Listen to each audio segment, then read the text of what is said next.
ایک ایسا ادارہ ہے جو ذوق کی تربیت کا سامان فراہم کرتا ہے. اور رابرٹ فراسٹ نے ایک بات شاعری کے حوالے سے کہی تھی, وہ بات مشاعرے کے لیے بھی صحیح ہے کہ poetry begins in delight and ends in wisdom, یعنی شاعری جو ہے مسرت سے شروع ہوتی ہے اور حکمت اور بصیرت پہ ختم ہوتی ہے.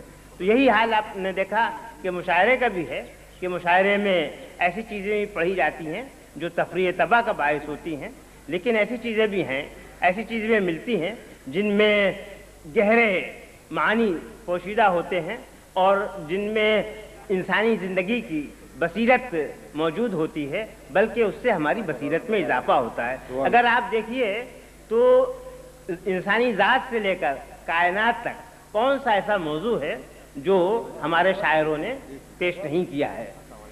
اس میں صرف سیاسی بصیرت نہیں ملتی, سماجی بصیرت بھی ملتی ہے اور انسانی بصیرت کی بھی جھلک ملتی ہے. ہمارے شاعروں نے اب تک جو فکری کارنامے پیش کیے ہیں, افکار و اقدار کا جو سرمایہ فراہم کیا ہے, وہ ہمارے لیے قابل فخر ہے.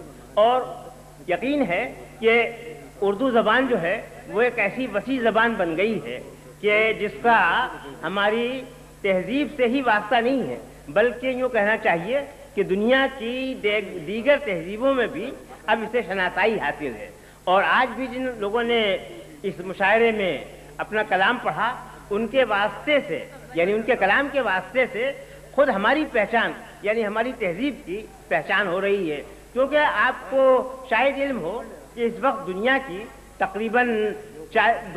تقریباً 40 ملکوں میں اردو جو ہے پڑھائی جا رہی ہے, اور وہ لوگ ہیں جو اردو سے واقف نہیں ہوتے, جن کی دوسری زبانیں ہوتی ہیں, لیکن یہ ہے کہ وہ اردو سے آشنا ہونا چاہتے ہیں اور اردو میں جو خزانے ہیں علم و حکمت کے, بصیرت کے, انہیں جاننا چاہتے ہیں. تو ان کے ذریعے سے, ان شاعروں کے ذریعے سے اور ان کی شاعری کے ذریعے سے اور اردو زبان اور ادب کے واسطے سے ہم دوسری تہذیبوں تک رسائی حاصل کرتے ہیں. پھر اگر آپ دیکھیے تو خود ہماری اردو زبان جو ہے وہ اتنی وسیع ہے کہ جس کی بہت سی تہذیبوں نے آبیاری کی ہے, بلکہ یوں کہنا چاہیے کہ بہت سی تہذیبوں کا نچوڑ اس میں ملتا ہے. اگر آپ دیکھیے تو بہت سامنے کی بات ہے کہ اس میں عرب, ایران, ترکی, مشرق وسطی کے تمام جو لفظیات ہیں اور جو ان کے اسالیب ہیں وہ آ گئے ہیں. پھر یہی نہیں ہے بلکہ موجودہ یورپی زبانیں ہیں, ان کے کتنے اسالیب اور اظہار کے کتنا سرمایہ ہے جسے اردو نے حاصل کیا ہے اور اپنے طور پر انہیں زیادہ وسیع جہتوں میں پیش کیا ہے. تو اس اعتبار سے آپ دیکھیے کہ اردو حقیقتاً دنیا کی بڑی زبانوں میں ایک ہے, بلکہ یوں کہنا چاہیے کہ دنیا کی جو 3 بڑی زبانیں ہیں ان میں اردو کا شمار ہوتا ہے. تو یہ مشاعرہ جو ہے وہ زبان اردو کے فروغ کا ایک وسیلہ ہے, اور اس کے لیے میں خاص طور سے کراچی کلب کے انتظامیہ اور اس کے اراکین کو مبارکباد پیش کرتا ہوں.